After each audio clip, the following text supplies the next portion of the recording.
to NFL Xtreme. What's up guys, User here, and this is going to be a first in a series of videos that I'm going to complete, and as you can't tell, I am reviewing NFL Xtreme on the PlayStation 1. Now this game was made by 989 Studios that also did the NFL Game Day series, I think the Game Breaker games or their NCAA games, but let me explain quickly the format of how I'm going to cover these games and fairly review them and give them each kind of a score. So, we're going to talk about the grading system that I'm going to be using for these games. Since not all games are brand new, there are different eras of these games, different types. There's arcade, simulation.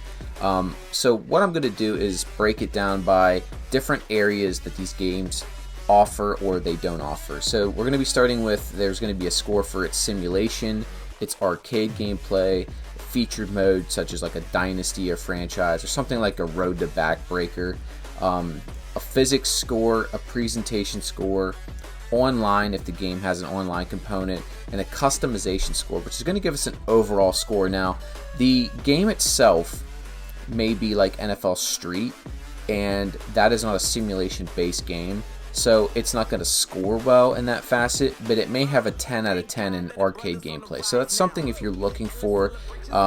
The point of this series is to kind of help people understand which game they want that kind of fits their needs. If you're a dynasty player, if you like a franchise, sim, arcade game, we're going to get to the bottom of that. And we're starting with NFL Xtreme.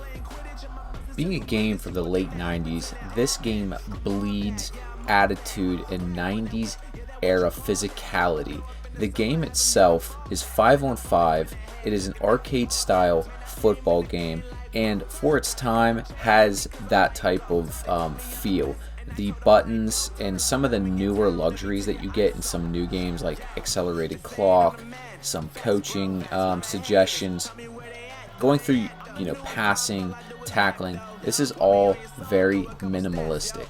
So here we take a look at what this game has to offer. You clearly have a select game roster, some basic options. This is back when you used memory cards. When you select game, you're going to get three options here. Exhibition, which is just you jump into a one-on-one game, that's it. A season mode and a playoffs mode. Now playoffs essentially is just like your 6 teams from each division, you play until there's a Super Bowl champion. That's basically all that is. The season mode is a full season you play through with nothing but a single season. Like all of those other pieces of information like drafting, scouting, none of that is in these games at this point. You're simply taking the team at default face value and running the gambit, and then once the Super Bowl is complete, that is it. It's a singular contained experience.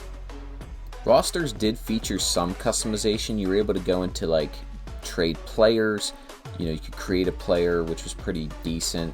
You could edit the rosters to an extent. You could do a full draft for all 32 teams, but this wasn't limited to just the season mode. You didn't need to be in season mode to start cutting and signing players. You could just do that as you pleased and build these super teams if you want to just go in and dominate. As far as rosters go, this game has one of the coolest OG rosters of any video game of its era. You had the Bills with Bruce Smith, the aging Andre Reed. You had the Dolphins with Marino. You had a ton of these older teams. A really stout, Steelers team with that elite defense. The Bucks were pretty loaded as well.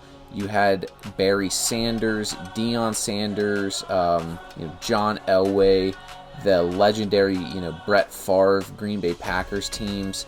There were a ton of these old players in this game, and that's what makes this really unique. This was a very niche time in NFL history that you had access to rookie Peyton Manning, Marshall Faulk. I mean, there's a ton of great players in this game for a 5-on-5 football game, which you could really build some dream scenarios with a ton of Hall of Famers. Now, when it comes to gameplay, I think a lot more people were familiar with the Blitz formula, that fast, twitchy, chaotic gameplay that the Blitz games made famous. NFL Xtreme on its own does really good 5v5 football. Now, it's not as good as Blitz, but there are times where you can execute front flips. There are times where lightning will strike and break up passes. It's pretty out of control. Running the ball, you can't escape. You cannot hide out of bounds. You need arsenal moves with triple spins.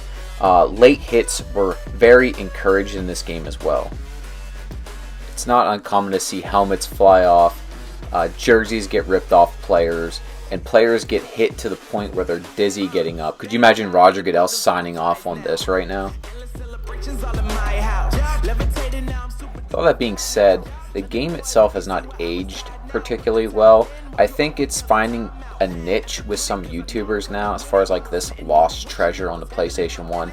The game does suffer from some older issues that plagued these games during this time period, and I also don't understand how this game didn't have more trick plays or just dirty ways to move the ball down the field or any interaction with the refs. Not to the point where I would want it to be like Mutant League football, but having something that would give us some gadgets to kind of toy around with to kind of give you some replayability. This game doesn't have any penalty flags in it, so why not let the offense or the defense fully unleash that through the play calling as well? Overall, on my user scale, this is how I'm going to score this game. I'm giving it a 3 in the simulation department. Essentially, it has some elements, it doesn't do them well. Arcade wise, I'm giving it slightly above average at a 6. It's not to the levels of NFL Blitz or even like the NFL Street games. The featured modes, it does have a season mode, which is why I'm giving it a 5. It simply functions as a 1-year experience. There's not much beyond that. Physics wise, there isn't a true physics engine, but the collision, the trucking, all of that stuff feels good in this game. Presentation wise, I'm giving this game a 6. Now, this tune still rocks in my head. The gameplay music is also fantastic. The announcer is really well done. It can get a bit repetitive, but at the same time, it's absolutely fantastic for this era. Online is not available. Clearly, this game didn't have an online. Customization, I'm giving it a 5. It's just down the middle of the road, and it doesn't ruin the experience, but it also doesn't really add much to it as well. Alright guys, that was my review for NFL Xtreme on the PlayStation 1. It was a little bit of a bite-sized, smaller review. I hope you guys appreciated it and liked this video. I'm going to be doing a few more games, but this is going to kind of be the starting point for how I'm going to grade across the board. So if you guys enjoyed this video, throw me a like. Let me know what game you want me to cover next, and I will try to make that happen. It's your boy User. I am out.